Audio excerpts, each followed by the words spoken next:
मैं रश्मि वाले आपका फिर से स्वागत करती हूँ आज के हमारे इस नए वीडियो में। ये वीडियो है हमारा शेयर मार्केट के बारे में। शेयर मार्केट के बारे में जब भी हम बात करते हैं ना, नॉर्मली लोग बड़ा घबरा जाते हैं। लेडीज़ तो ये कहते हैं कि नहीं नहीं नहीं नहीं, this is not my cup of T, हमारे यहाँ तो ये देखते हैं। और नॉर्मली जेंट्स की जो रिएक्शन रहती है वो ये रहती है कि भाई मैंने तो बहुत गवा के देख लिया, अब तो मैं बिल्कुल उससे दूर हूँ। तो बेसिकली इससे घबराने की ज़रूरत नहीं, इसको समझने की ज़रूरत है कि ये एक्चुअली है क्या और इसका हम कैसे अपने लिए उपयोग कर सकते हैं। और चलिए थोड़ा सा इसी चीज़ को हम एक्सप्लेन करते हैं। कुछ चीज़ें मैंने बोर्ड पर लिखी है। इस एक्सप्लेनेशन को सुनने से पहले आपसे फिर से एक बार अनुरोध है कि अगर आपने मेरे प्रीवियस वीडियोज़ नहीं देखे हैं तो आप उन्हें ज़रूर देखिए। आपको डिस्क्रिप्शन बॉक्स में और इसमें आई बटन में उसकी लिंक मिल जाएगी।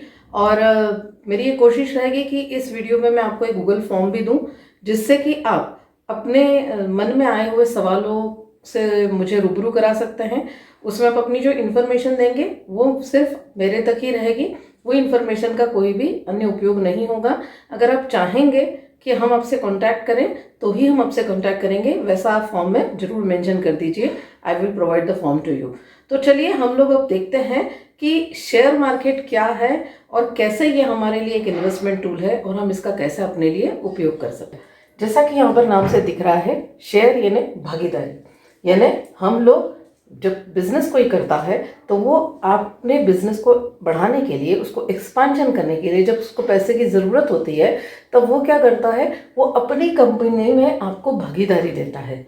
यानी शेयर के थ्रू मार्केट से मनी लिया जाता है। और ये मनी कौन देता है मार्केट से? मतलब शेयर होल्डर, मतलब उस कंपनी के भागीदार।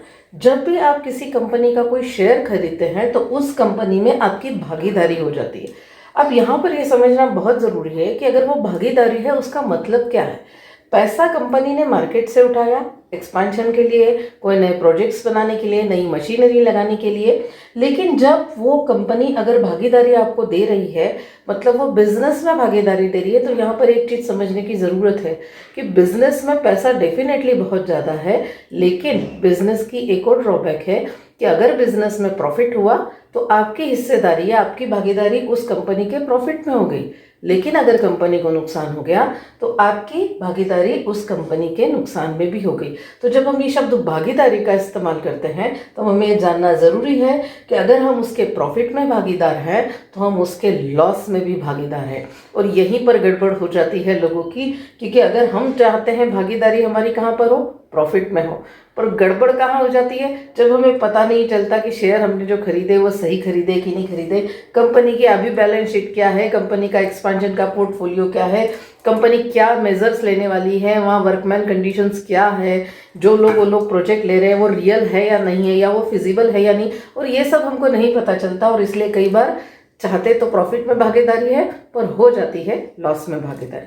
थोड़ा सा हम आगे समझते हैं। शेयर में लोग पैसा कमाना चाहते हैं और वाकई में पैसा कमाते भी हैं। और दो तरीके से पैसा कमाया जाता है शेयर में, एक को कहते हैं ट्रेडिंग और एक को कहते हैं होल्डिंग। अगर मैं आपको ट्रेडिंग की बात कहूँ तो ट्रेडिंग में नॉर्मली क्या होता है, सुबह आप किसी कंपनी का शेयर खरीदते हैं और शाम को उस कंपनी के शेयर को आप ऑनलाइन ही बेच देते हैं, इसे ट्रेडिंग कहा जाता है। और नॉर्मली ये ऐसा कहा जाता है कि अगर सुबह आपने शेयर खरीदा, भाव ऊपर हो गया और आपने बेच दिया तो आपको प्रॉफिट हो गया, और भाव नीचे आ गए तो आपको लॉस हो गया। लेकिन अगर मैं ट्रेडिंग की बात कहूँ तो अच्छे अच्छे दिग्गजों का यही ओपिनियन है कि ट्रेडिंग में कभी भी ट्रेडर यानी जो ट्रेडिंग कर रहा है वो पैसे नहीं कमाता। आपने हो सकता है बहुत लोगों से सुना होगा कि हमने ट्रेडिंग में पैसा कमाया, हम लोग रोज टर्मिनल पे बैठते हैं, कुछ कमा भी लेते हैं, पर मोर और लेस अगर हम एवरेज देखें तो ट्रेडिंग में पैसा ट्रेडर नहीं बनाता, हाँ ब्रोकर को ज़रूर पैसा मिल जाता है। तो ट्रेडिंग पैसा कमाने वाले के लिए एक सही ऑप्शन नहीं है, एक प्रकार का जुआ है, और इसलिए इससे बचना ये सही सलाह होगी। होल्डिंग मतलब आप किसी शेयर को खरीद के रखते हैं जब, तब वो कहलाती है होल्डिंग, और ये सही तरीका है शेयर में इन्वेस्ट करने का। लेकिन दिक्कत कहाँ आती है होल्डिंग में? होल्डिंग करने में दिक्कत दो तीन आती है। नॉर्मली हम जो ये डिसीजन लेते हैं ना कि किस कंपनी का शेयर खरीदें, ये डिसीजन हम लेते हैं किसी भी टीवी चैनल के नीचे आने वाले कैप्शंस को देखकर, या हमारे ऑफिस में हमारे साथ काम करने वाले लोगों की सलाह पर, या कुछ पेपर में रूमर्स को लेकर। कुछ लोग बड़े रोज ट्रेडिंग करके रोज उसके भाव ऊपर नीचे करते रहते हैं और उसके आधार पर ये डिसीजन दे देते हैं कि किस कंपनी का शेयर होल्ड करना चाहिए या किस कंपनी का शेयर नहीं खरीदना चाहिए। लेकिन मैं आपको एक चीज़ बता दूं कि ये किसी टीवी चैनल के पर आधारित डिसीजन लेने वाला डिसीजन नहीं है। आपको अगर शेयर का प्रॉपर होल्ड करना है तो you should be enough equipped कि आप ये जज कर सके कि उस कंपनी की बैलेंस शीट में अभी क्या हालत है, प्रॉफिट एंड लॉस की क्या पोजीशन है, कंपनी का काम कैसे चल रहा है, कंपनी में कोई अनरेस्ट तो नहीं है। और बहुत सारे ऑप्शंस रहते हैं, बहुत सारी चीज़ें रहती है जिनके ऊपर हमको ध्यान देकर ये डिसीजन लेना चाहिए। और इसीलिए इस डिसीजन को लेने के लिए कोई बहुत ज़्यादा उस क्षेत्र में निपुण व्यक्ति की सलाह हमको लेनी चाहिए, न कि ऐसे ही आते जाते किसी भी ऑफिस में साथ में काम करते वाले व्यक्ति की। तो इसलिए holding is right pattern, but किस शेयर को लेना, कितने समय तक रखना, उसे कब बेचना, ये सारे डिसीजंस भी बहुत इंपॉर्टेंट होते हैं।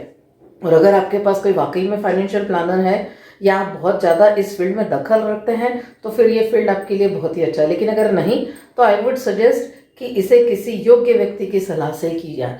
थोड़ा सा हम आगे चलते हैं कि शेयर के कुछ पॉजिटिव्स देखते हैं और शेयर के कुछ नेगेटिव्स देखते हैं। शेयर की अगर मैं पॉजिटिविटी की बात करूं कि क्यों लोग इसकी तरफ अट्रैक्ट होते हैं या क्यों हमें इसकी तरफ ध्यान देना चाहिए, तो डेफिनेटली इसके रिटर्न्स बहुत अच्छे होते हैं। हम नॉर्मली जिस भी इंस्ट्रूमेंट पे भी हमने पुराने वीडियो में बात करी थी, हमारे रिटर्न्स बहुत कम आते हैं और इवन कई रिटर्न्स तो ऐसे कि हम इन्फ्लेशन को भी बीट नहीं कर पाते। तो इसके रिटर्न्स बहुत अच्छे हैं। ये सही मायने में इन्वेस्टमेंट का टूल है। सेविंग और इन्वेस्टमेंट में फ़र्क है, मैंने पुराने वीडियोस में समझाया हुआ है। अगर आपको कोई सवाल हो तो आप मुझे पूछ सकते हैं, डिस्क्रिप्शन में गूगल फॉर्म में जो दिया है उसमें सवाल डाल के। इन्वेस्टमेंट अर्थात पैसे को बढ़ाने के लिए जब आप रखते हैं तब उसको इन्वेस्टमेंट कहते हैं। तो this is an investment tool, good investment tool, और ये हमारे लॉन्ग टर्म गोल्स को अचीव करने में बहुत ज़्यादा महत्वपूर्ण भूमिका अदा करता है। लॉन्ग टर्म गोल्स की 2-3 एग्जांपल दे दूं। मेरे अगले वीडियो में मैं गोल्स के बारे में भी बात करूंगी कि कौन से गोल्स होते हैं। नॉर्मली अगर आप बच्चे के एजुकेशन के लिए प्लान कर रहे हो, बच्चे की शादी के लिए प्लान कर रहे हो, या आगे जाके कोई बहुत बड़ा आपका रियल एस्टेट में इन्वेस्टमेंट करने का गोल हो, उस समय आपको पैसे की ज़रूरत हो, या आप कोई 8-10 साल बाद घूमने जाने का कोई प्लानिंग कर रहे हो, या आप आपके रिटायरमेंट के गोल प्लान कर रहे हो, जो जिसके लिए कम से कम आप 7, 8, 9, 10 साल तक उन शेयर्स को खरीद के रख सकते हो, उसे हम लॉन्ग टर्म गोल्स कहते हैं। उसको अचीव करने के लिए बहुत अच्छा टूल है।